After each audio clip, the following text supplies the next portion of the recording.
Welcome, everyone. Thank you so much for joining us today. My name is Amy Sam. I am the Health Education Project Specialist with the Maxwell and Eleanor Blum Patient Family Learning Center at Mass General Hospital. Today's program is part of our MGHfC parenting series, a special collaboration between the Blum Center and Mass General Hospital for Children.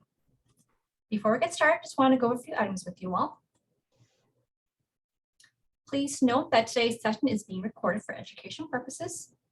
If you're interested in viewing the recording, you may visit the Blum Center website at massgeneral.org/Blum-Center. Please note that everyone is in listen-only mode. Everyone has been muted so they can hear our guest speakers today. If you have any questions for our guest speakers, you may use the chat feature, which is located at the bottom of your screen. We'll have time for them in the end. Only Blum Center staff, our co-host, and guest speakers will see your questions. Please do not share any personal medical information or questions in the chat box. If you have a personal medical question, please ask your doctor. All right, so next I am going to hand it over to Brianna Beckfold. She is the project manager and editor for Mass General Hospital for Children, and she will introduce you on today's guest speakers. Thank you, Amy. So good afternoon. I hope you're all doing well, and thanks for coming to this virtual session of the MGHfC parenting series, where experts share their knowledge with patients, family, and staff on various pediatric health topics. This year, we're co-hosting the series with the Blum Patient and Family Learning Center at Mass General. My name is Brianna Beckfold, and I'm our project manager and editor at Mass General for Children, which is the pediatric branch of Mass General. Today, we have Dr. Fiona Danaher and Dr. Rashmi Jasrasaria here to discuss the demographics of children in immigrant families, the health effects associated with stressors related to immigration, and the rights of children in immigrant families to access healthcare, education, and other resources. Together, they will also share tips on how to address xenophobia, or the dislike of or prejudice against other people from other countries with children. So before we begin, I'd like to briefly introduce our speakers.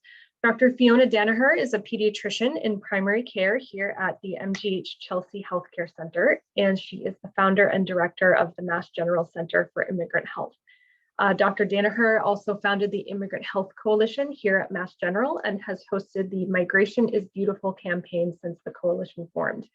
The Migration is Beautiful campaign is a nationwide movement to celebrate the resilience and courage of those who come to the United States seeking a better opportunity and a better life. She earned her medical degree from the Mount Sinai School of Medicine in New York City and completed her residency here at Mass General. She has testified before Congress about the well-being of migrant children.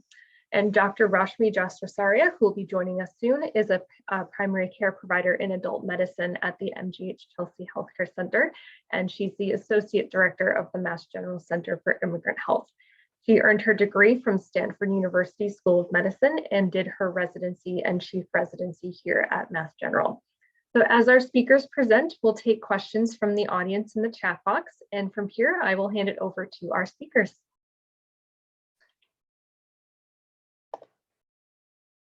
Great, thank you so much. I hope that everybody can hear me and see the slides okay. So thank you so much to the Blum Center for having us today to speak with you about immigration and xenophobia and how it affects children. We're very grateful for this opportunity. It's a topic near and dear to my heart, both as a pediatrician, as a parent, and as a second-generation immigrant myself.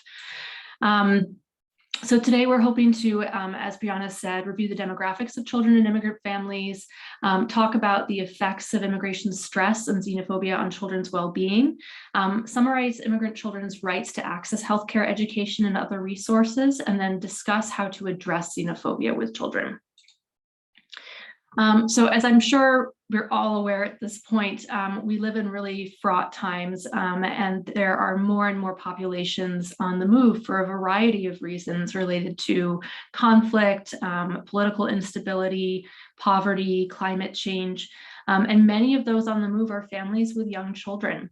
But at the same time, there's also been increasing political rhetoric, both positive and negative, around migrant populations, and increasing media coverage. And some groups have been welcomed with open arms and others have not. And children notice this, they pick up on it, and they will have questions. It's important for us to be informed and to be thoughtful in the answers that we provide to our children about these issues, because they will absorb the values that we convey. And we know that racism and xenophobia are very closely linked, and we want to make sure that our children can develop a nuanced understanding of these issues. On top of the heightened rhetoric around immigration, we are also currently dealing with a system that has been somewhat decimated in terms of the ability to receive immigrants and refugees. So many in the community are stepping up to try to help families when they arrive, because the refugee health programs have not been as active in the past few years. And if you're a part of one of those community groups, I hope that you'll take away from this talk some key information that will help you to advocate for the families that you work with. So I think many don't necessarily realize this, but Massachusetts is actually very much an immigration destination. We may be a small state, but we have the 5th highest net rate of international immigration in the country. And if you look at that rate per capita, we're actually 2nd in the country. There are a number of terms that are really important to understand when talking about immigrants and immigration. One is immigration status, which refers to the manner in which a person from another country who intends to reside in the US has come to reside here. A first-generation immigrant is somebody who's born outside of the United States, whereas a second-generation immigrant is somebody who is born in the US to at least one foreign-born parent. Children in immigrant families are children who have at least one foreign-born parent, regardless of where the child was born. And mixed status refers to families where different family members have different immigration statuses. And that's a theme that we will come back to repeatedly throughout this talk. I won't go into all of the nuances of the different types of immigration status, but I think it's very important to be aware that immigrants are not a monolithic group. They come with a variety of different legal statuses, everything from naturalized US citizens to those who are undocumented, and many different types of status in between. And different types of status confer different rights, both in terms of the ability to work, to receive benefits, and to potentially obtain a green card down the line. So it's important that we not make assumptions when working with an immigrant patient about what their status may be. I'm sorry, there's something going on with my my slides. There we go.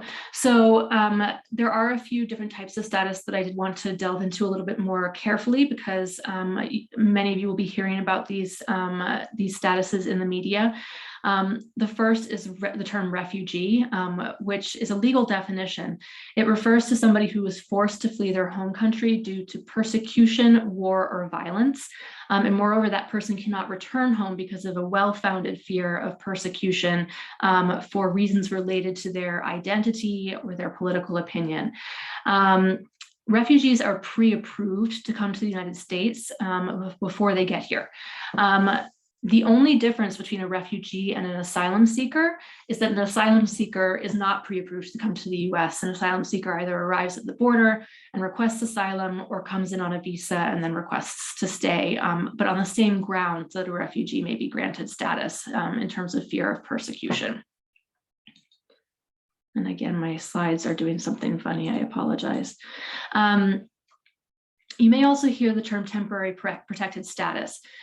This is a very specific type of status that is given to eligible nationals of specifically designated countries that are currently experiencing either an ongoing armed conflict or significant environmental disaster, something that prevents the safe return to that country. So these are folks who were already in the United States at the time that the country was designated for TPS status, and are permitted to stay rather than being forced to return to an unsafe situation. And then DACA, or Deferred Action for Childhood Arrivals, has been covered a lot in the media. This is a type of temporary protected legal status for young people who arrive to the US undocumented as children. It's not a status available to every undocumented child. There are very strict eligibility criteria. They have to have been in the US since the early 2000s, have to have be in school or have obtained their high school degree, no criminal record, et cetera, et cetera. This group is often referred to as dreamers. There are certain terms that we want to be very sure to avoid when discussing immigrants, both with our children and in general. We never want to refer to anybody as illegal. As the late Eli Wiesel said, no human is legal. That's a complete contradiction in terms. We just can't talk about other people that way. Similarly, the term alien is used often in the legal language, but this is a very dehumanizing term for obvious reasons, and so we generally would not recommend using it.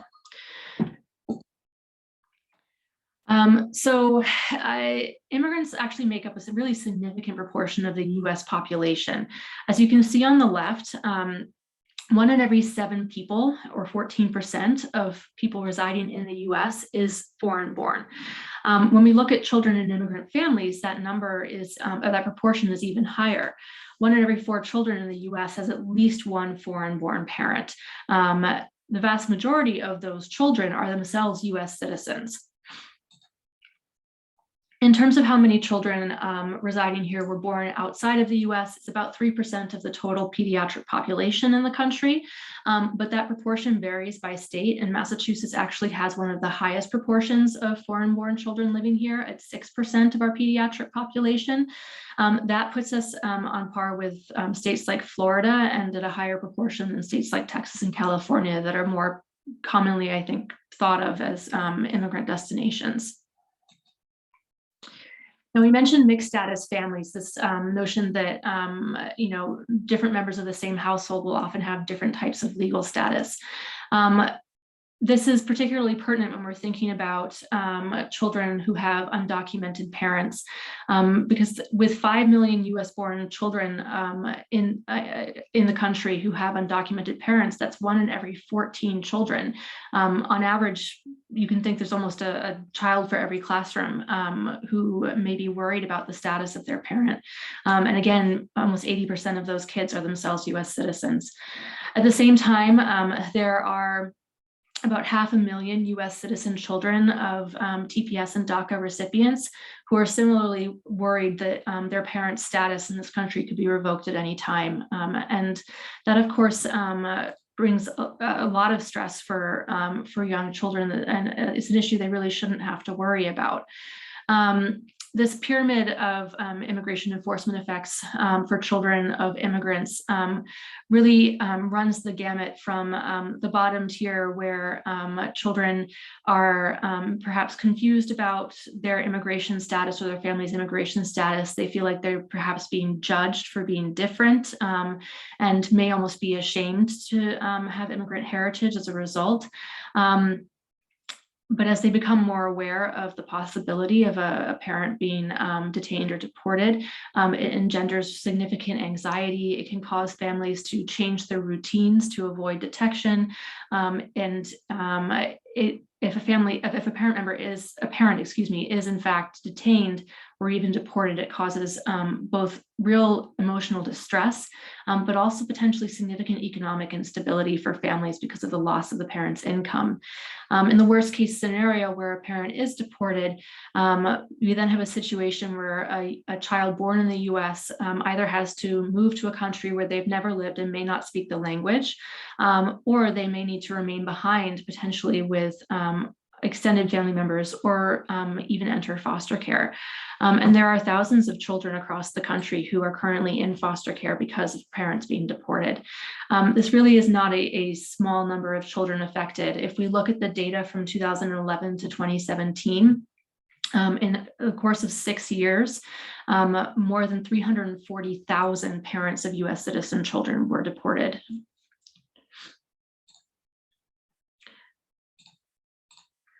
So Of course, as we can only begin to imagine, being separated from a parent through detention and deportation takes a huge toll on children, both in terms of causing anxiety and depression, but also it can disrupt children's sleep. It can cause problems with their nutritional intake. It definitely affects their school performance. And if they lose the parent's income, they're at increased risk for housing instability or homelessness and for difficulty obtaining adequate nutrition.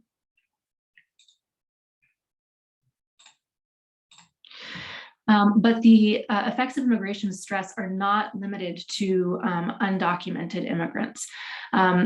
There have been studies demonstrating, for example, that US citizen Latinx adolescents from immigrant families have increased anxiety, sleep disturbances, and blood pressure changes, even if the children themselves are not at risk of any deportation action. And similarly, a study of Mexican immigrant children, including children who were here with legal status, nevertheless showed that they had significant emotional distress, fear, confusion, and anxiety related to concerns around the possibility of real or imagined of deportation. I'm so sorry, I don't know what's going on with the images here. Children will absorb all of this negative rhetoric that they hear around them and manifest it in play. There's this really striking description from a sociologist in New York who visited a school where the majority of children were of Mexican or Dominican descent. And she was observing them on the playground and saw that instead of playing cops and robbers, they were playing La Migra, which is a Spanish word for ice. Then her own child, who was Mexican-American, attended a birthday party where instead of playing capture the flag, the children were playing climb the border fence. So we like to think that that political rhetoric is beyond our children's awareness, but the reality is that they do absorb this and the stress that comes along with it. Perhaps one of the most striking examples of how immigration stress can affect communities comes from a significant immigration raid that occurred in Postville, Iowa in 2008. This was a raid on a kosher meat processing plant where ICE used 2 Black Hawk helicopters and more than 900 agents in SWAT gear to descend on this facility and arrest fewer than 400 workers who had no criminal history. They were just undocumented. As you can imagine, this specter of massive enforcement struck terror into the surrounding community. There were children whose parents were detained who were left alone for 72 hours, not knowing where their parents were. Families were taking refuge in local churches. People were terrified, and there was extensive media coverage of this. But a strange phenomena followed in the surrounding area. In the 9 months or so following this raid, the rate of low birth weight infants being born among white women decreased a little bit, which you can see variation in this from time to time. But for Latina women, the rate of low birth infants being born increased significantly, and even more so for US-born Latina women than for foreign-born Latina women. Being born low birth weight is something that can occur when a mother is experiencing stress during her pregnancy, and it does carry health implications for a baby. So this just goes to show that the effects of immigration stress are really not just limited to the families that are being targeted by enforcement actions. They extend to the entire community, including US citizens. So in terms of how those health effects can be mitigated, access to health insurance can be very thorny for immigrant families. We're fortunate in Massachusetts that we are one of only 6 states in the country, along with the District of Columbia, that offers medical insurance for children regardless of their immigration status. Those are the states in dark green. There are some in light green that offer some form of insurance for children who are residing with lawful status. But accessing healthcare can be very challenging for for children in immigrant families. Oh my goodness.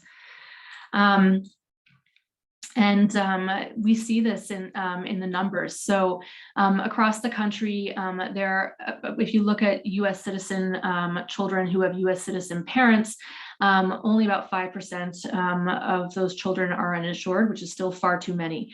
But if we then look at U.S. citizen children who have a non-citizen parent, that rate of uninsurance is twice as high. And those rates continue to go up if you look at lawfully present immigrant children and then undocumented immigrant children.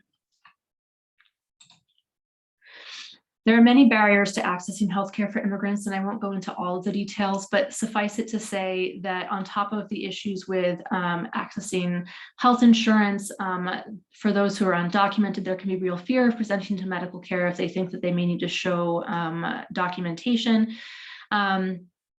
It's also harder for undocumented immigrants to advocate for time off of work, to attend appointments, to obtain transportation if they can't obtain a driver's license.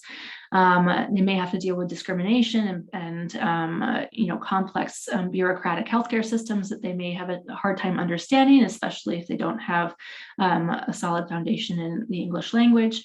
And so on and so forth. So there are a lot of factors stacked against immigrant children accessing the medical care that they need. On top of that, there was a concerted effort within the past couple of years to inhibit certain types of immigrants from accessing public benefits. This is called the public charge rule, and the rule historically has only applied to certain very specific types of non-cash benefits that if a non-citizen were using and were viewed to be dependent on the government for support and then applied for a green card, they might be denied that green card. But in February of 2020, a new version of the rule went into effect that would have significantly expanded the types of benefits that could be used to count somebody as a public charge and therefore deny them access to a green card. This, of course, created a lot of fear and confusion among immigrant communities, including immigrant communities that were not actually targeted by the rule, and it caused many to drop their benefits. Now, even under the new version of the public charge rule, children should have had access to things like school breakfast and the WIC program, early intervention, Head Start, etc. But families were very confused about what counted under the rule, what didn't count under the rule, and many just dropped out of all of their benefits entirely. What we can see here is that while the rule was meant to target non-permanent residents who might apply for green cards, even those who had green cards already or who were even naturalized US citizens were afraid this could somehow apply to them and dropped benefits that they and their children needed.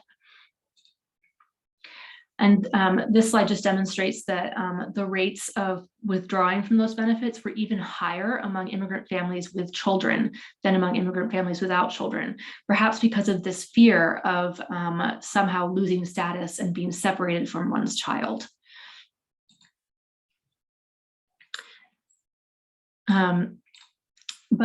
The public charge rule was not the only thing that happened in February of 2020. Unfortunately, that was exactly the same time that the COVID-19 pandemic began to sweep the country. And we saw a massive spike in unemployment across the board.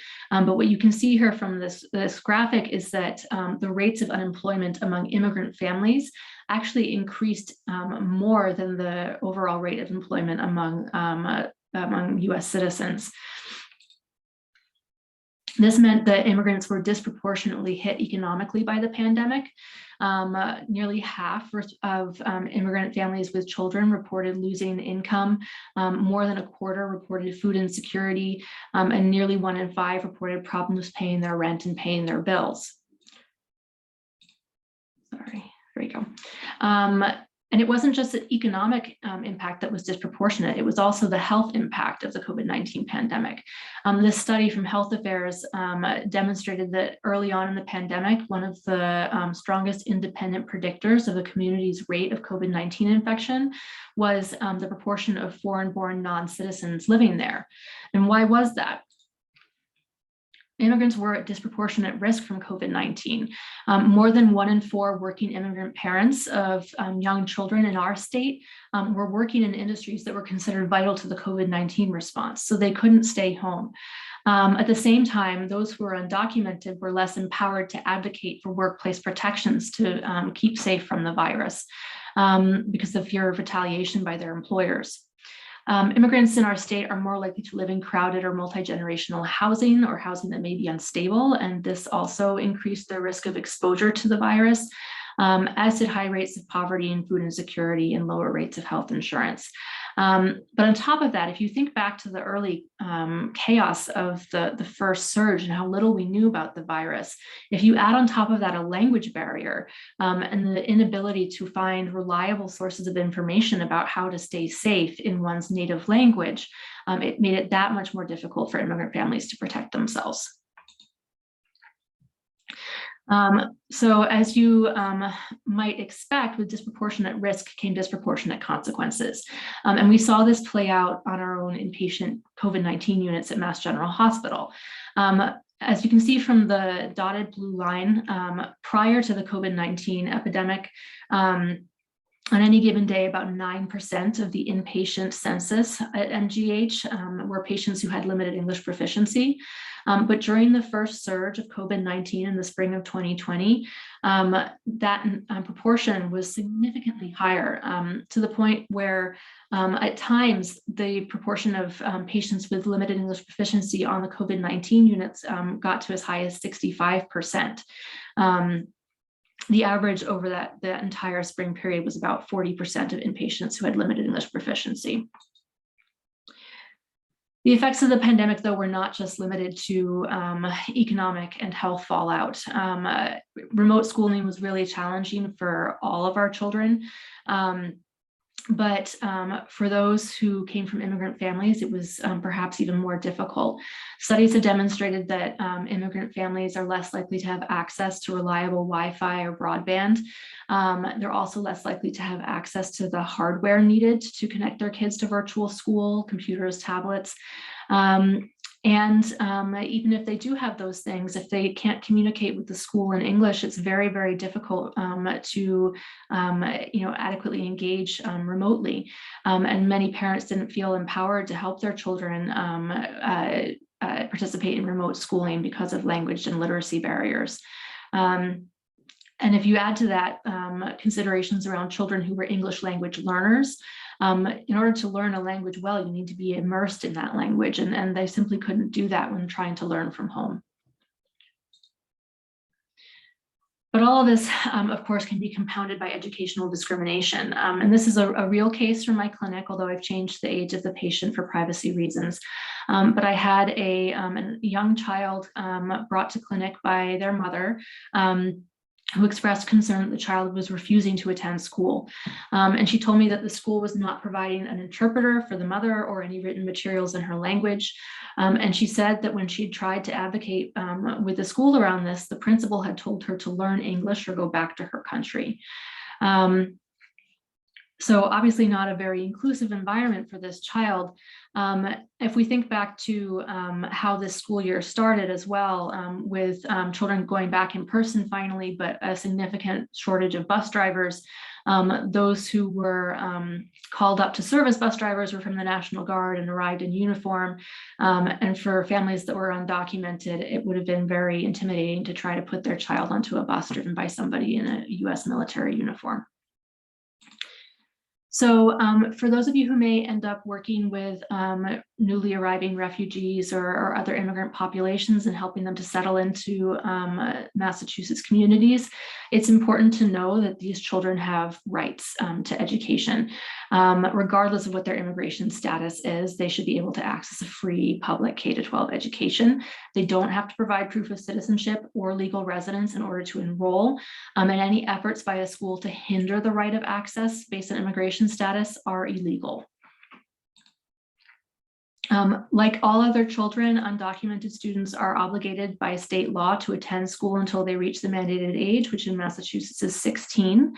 And even if a child is not living with a legal guardian or cannot provide proof of stable housing, which is often the case in these overcrowded settings like we see in Chelsea, landlords don't want to provide letters stating that children live there because they are worried about being caught out for being over occupancy.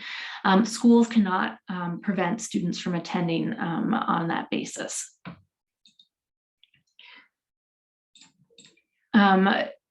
Children are also entitled to all of the ancillary services that schools provide, regardless of their immigration status. So they have the right to the school bus, the same as any other child, the right to access free or reduced cost meals, the right to access special education services, and to visit the school nurse. And as in this case that I was describing, immigrant parents and students with limited English proficiency are absolutely entitled to language assistance programs. Any conduct that disproportionately affects individuals with limited English proficiency actually constitutes a violation of the Civil Rights Act, which prohibits discrimination on the basis of national origin. Of course, it's not just school administrations that can create unwelcoming environments for immigrant children. It's also other students. And there has been a documented increase in bullying related to xenophobia in the past several years across the country. The Washington Post highlighted this particular instance that occurred in Kansas at a volleyball tournament. When a group of white girls on one volleyball team began hurling racial epithets at a group of Black girls on another team. And they were saying things like, "You don't belong here, go back to where you came from." The Black students were understandably confused because they were all born in Kansas and were all US citizens, which again just goes to show how racism and xenophobia intertwine and how we have to be so vigilant about pushing back against them. You know, some might be inclined to say that that bullying in the schoolyard is just kids misbehaving and it's not a big deal. But the reality is that it reflects broader trends out in our communities that have significant real world consequences.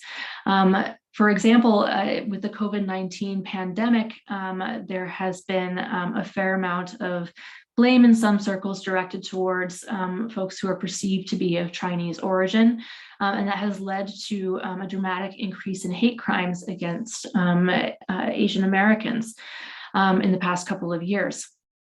Similarly, many will remember the mass shooting that occurred in El Paso, Texas, when a racially and xenophobically motivated shooter drove more than 11 hours to get to a Walmart where he knew that there would be people crossing back and forth across the border to do their shopping before he opened fire. And that particular incident had ramifications all the way up here in Massachusetts, where you know, students in Chelsea, which is a predominantly Latinx community, were terrified that they could be targeted next. And the school system had to host town halls and provide therapists for frightened kids. So all of that brings us to the question of what can we do about it? What can we do within our own spheres of influence to push back against xenophobia, to help all children feel safe and valued in their communities and able to thrive regardless of where they come from? It sounds like a really heavy topic, and it is, but the reality is that it's never too early to start talking about it with our kids.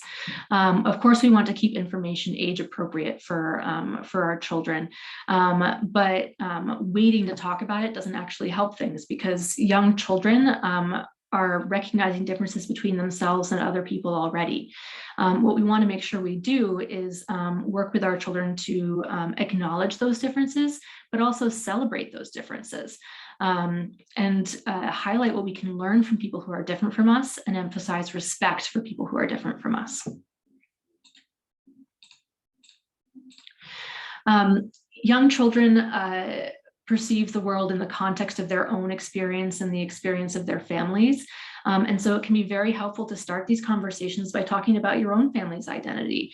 If your family has an immigration story to share, it's great to do that. And it doesn't mean that you have to view yourself as an immigrant, but even if you have family who came several generations ago, just talking about the fact that once your family lived in a different country can be really helpful to open up these conversations with your kids.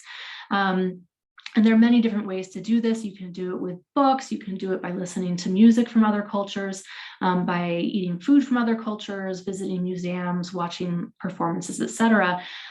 We of course have to be careful about the materials that we use because we don't want to inadvertently stereotype or caricature other groups of people who may be different. There is a wealth of literature out there for children about welcoming folks from around the world, learning about other cultures, and literature that really centers the experience of kids from other backgrounds, which is so incredibly important. This is just a very small sampling of the many, many books that are out there and that continue to come out. So I'd encourage you to check some of these out with your children. The American Academy of Pediatrics obviously does not recommend a lot of screen time for children. That said, we all know that with the pandemic and parents having to work from home while caring for their kids, that screen time has been a big part of our lives recently. But we can make that screen time count.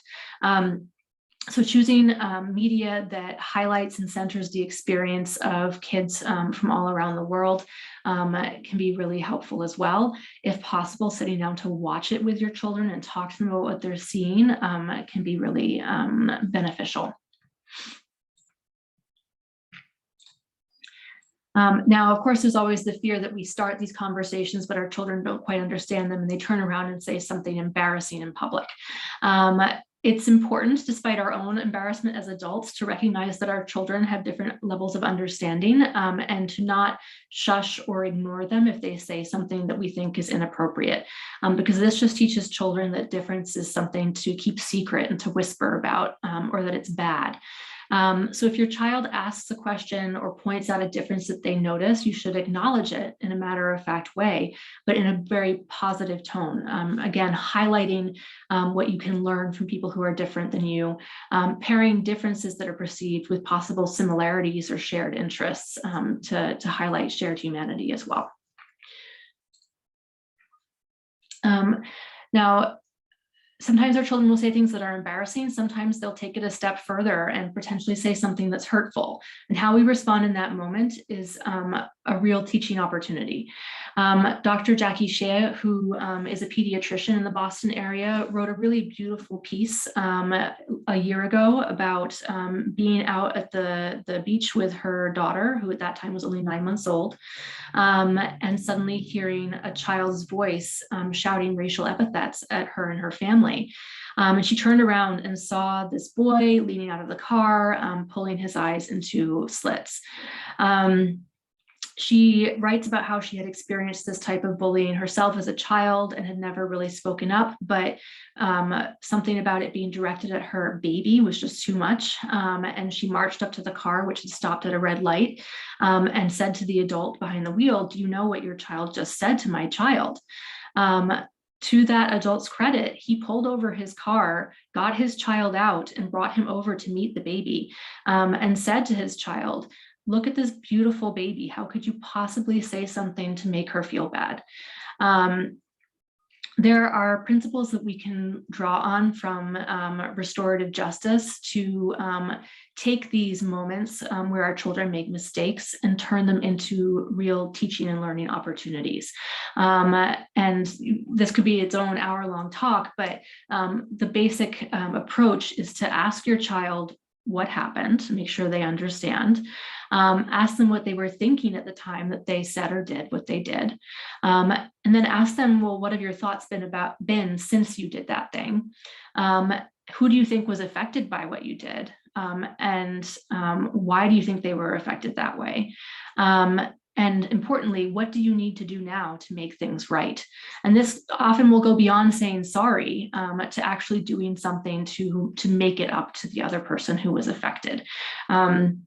And this doesn't just teach children to be kinder, it teaches them to be better human beings, and it provides an opportunity to, instead of associating these incidents with shame, to really make them an opportunity for growth.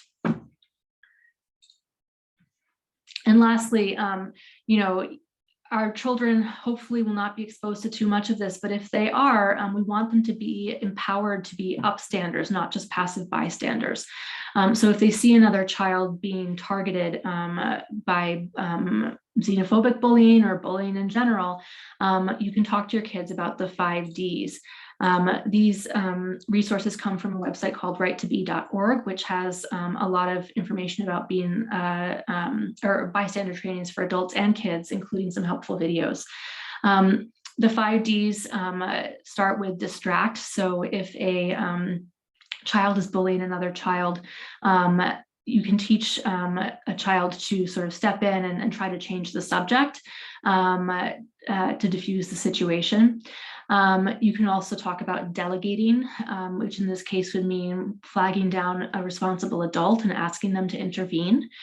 If a child does feel safe and empowered, you can talk to them about being direct and helping them to say, you know, stop, what you're doing is harmful.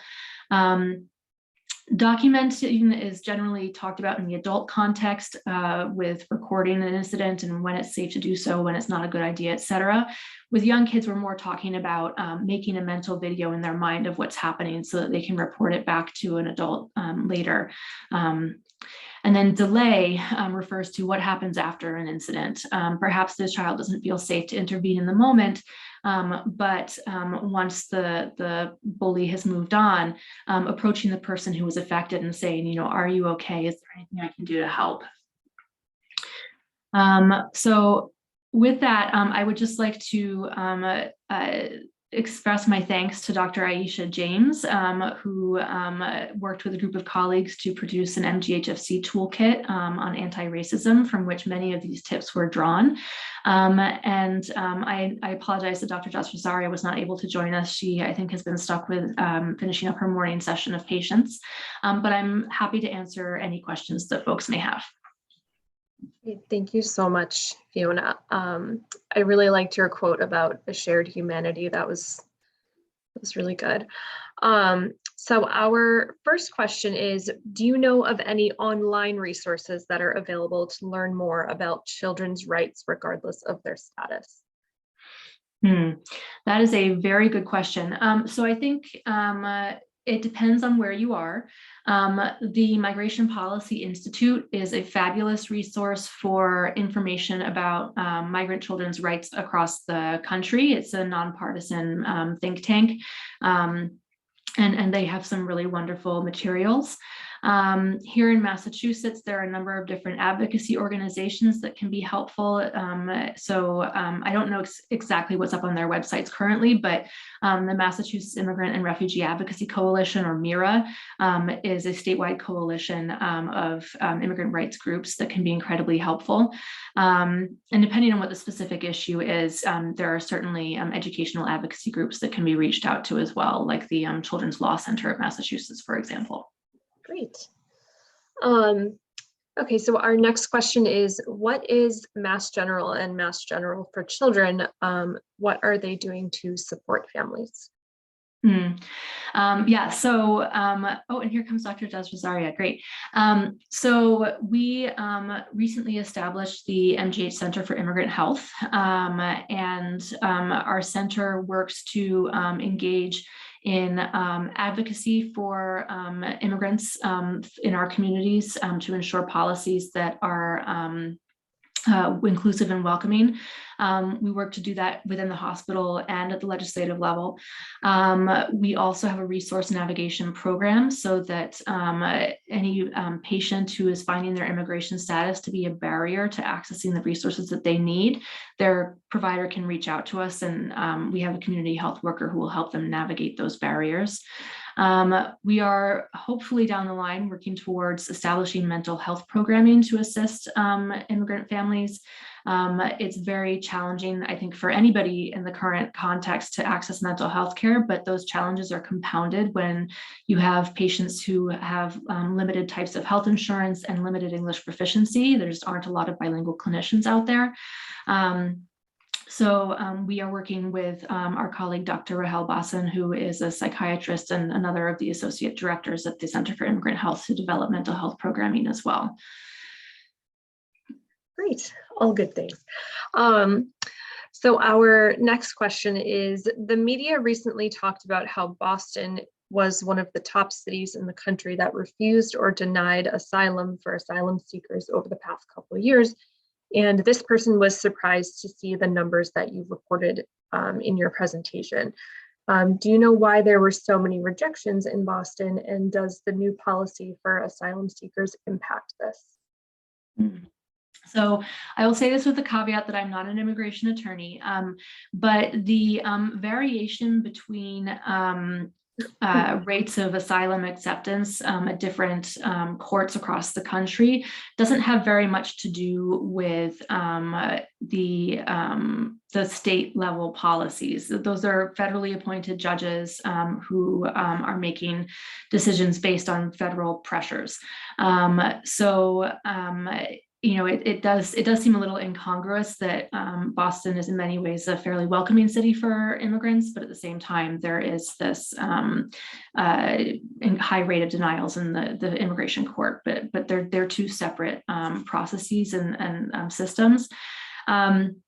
That said, there are many, many different types of immigration status. So Massachusetts is an immigration destination for immigrants of all statuses. And we have world-class universities here, world-class hospitals.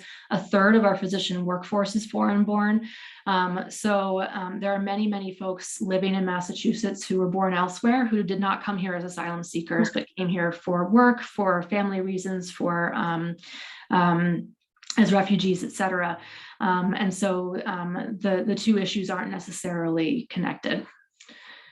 Was there another piece to that question? I don't know if I answered the whole thing. No. Okay, great. Okay, so our next question are, how do you help children, or how do you support children who may have experienced instances of xenophobia? Yeah. It's really challenging, right? And I think it depends to some extent on the context in which you are interacting with that child. You know, are you a teacher? Are you a bystander? Are you a parent of a child who's experienced this? And so the answer may depend a little bit on that context. But I think that the most important thing we can do for our children, no matter the situation, is to make sure that they feel safe and that they feel loved and valued. We want to instill a sense of pride in our children. If you are from an immigrant family, celebrating your own culture, helping your child to feel proud of where you and your family come from and feel confident in that is incredibly, incredibly important, because it's absolutely true that there are a lot of forces out in the community that will seek to strip that pride away. Really starting to instill that early on is incredibly important and powerful.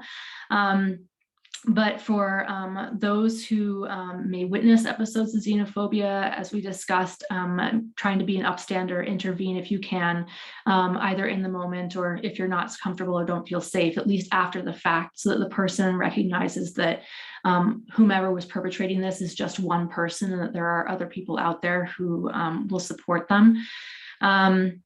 If you are in a position such as being a teacher at a school, or working in another institution that interacts with kids, how do you go about building a system that is welcoming to kids, that demonstrates their value? And that can be everything from making sure that the pictures on the walls where you work are inclusive of folks from all different cultures, to putting up multilingual signage, to thinking about the type of music that you have playing in the background. The messaging can come in many, many different ways. It can be overt, it can be subtle, but anything you can do to create an inclusive and welcoming environment is incredibly important.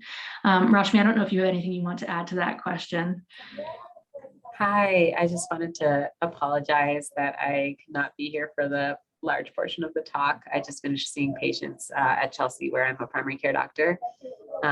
And it was a busier morning than expected, but I totally agree with everything that Fiona has said. The only other thing I would add is actually seeing people who look like you in those kind of authority positions. And so I think it's really powerful, especially for children who've experienced xenophobia, but to see others who look like them as their teachers, as their counselors, as on the big screen. And certainly I know that has been something on the minds of a lot of people that traditionally have had a seat at the table.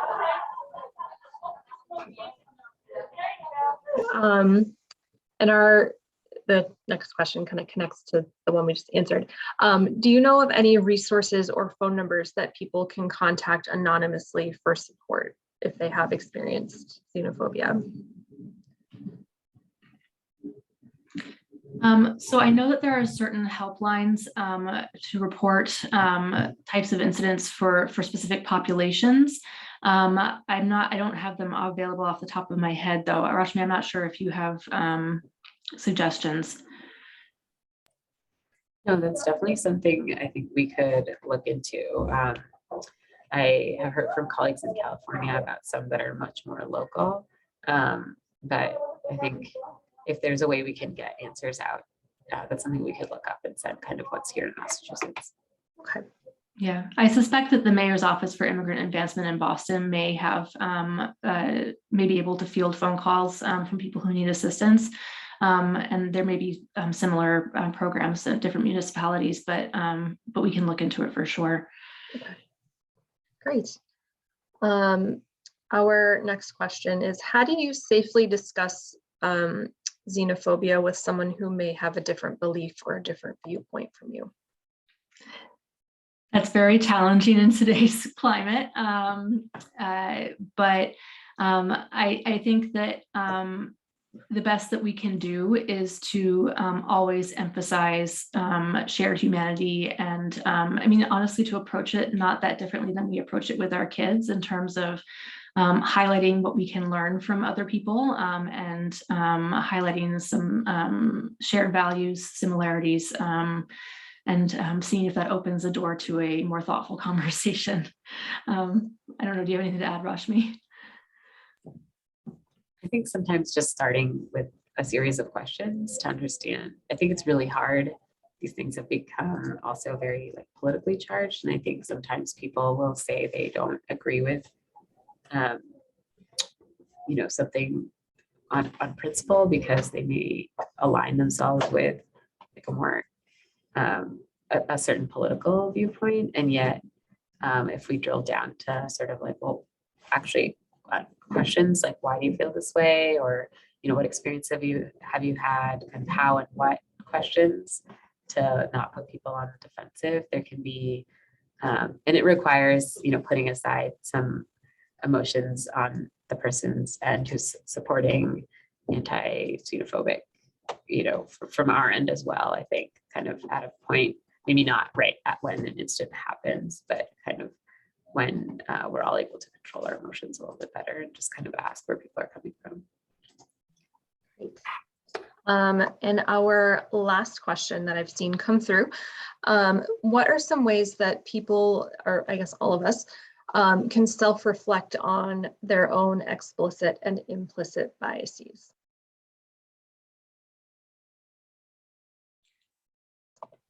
Yeah, I mean, I think it starts not that differently, again, from what we recommend for the kids, right? Trying to read things that are written by folks from other cultures, watching things that center folks from other cultures, questioning our own assumptions can be really important. I think many of us have grown up in fairly insular communities where we may not have had to think about these issues, and we may have a lot of implicit assumptions about how the world works. And so anything we can do to expose ourselves to more diversity is really important to get us to question our own assumptions. Rashmi, do you have anything to add to that? I was just going to say, I think sometimes it can feel hard about where to begin. And this implicit bias test was created at Harvard University by the authors of the book Blind Spot, which is a great read and can be a good conversation starter in this space. Or, if you want to reflect as a group, for everyone to take this test and then come together and do that, just as, again, a starter. Because I think the question often is, we all have our own implicit and explicit biases, but how do we start talking about them?